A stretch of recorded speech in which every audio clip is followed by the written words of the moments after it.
Malumunuz İslam'ın 5 temel esasından bir tanesidir.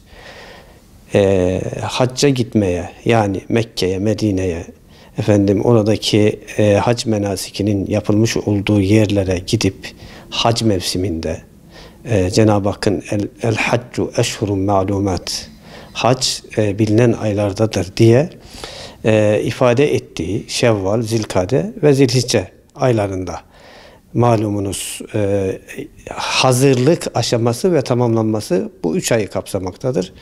Asıl hac Arafat'ta vakfe ile ve ziyaret tavafıyla son bulmaktadır.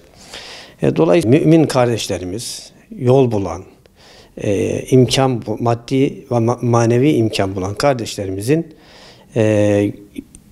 hacca gitmesi, ömürde bir defa hacca gitmesi kendi üzerlerine farzdır. Hacla kurbanı birbirinden ayırmak zor. İkisi birbiriyle ilintilidir. Malumunuz haccın menasikindeki bütün ibadetler Hazreti İbrahim Aleyhisselam'ın oğlu İsmail Aleyhisselam'ı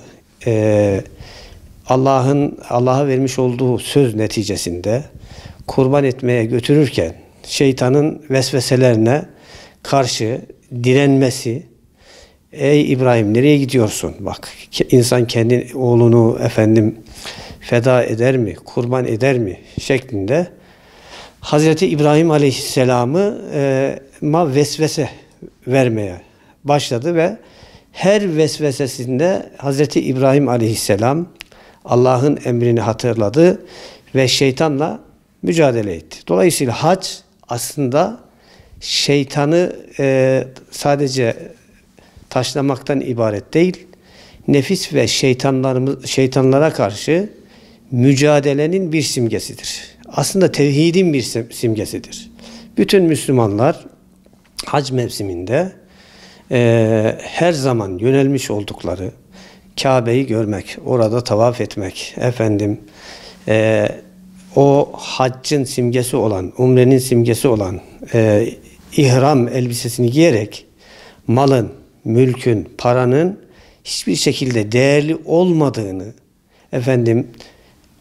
Arap olmanın, Acem olmanın, Türk olmanın, yani ırkın hiçbir ehemmiyetinin olmadığı, asıl ehemmiyetin takva olduğunu bilerek yola çıkıp Müslüman kardeşlerin birbirleriyle kaynaşması ve aralarındaki muhabbeti, sevgiyi artırmaları demektir. O yüzden hac sadece yani bazı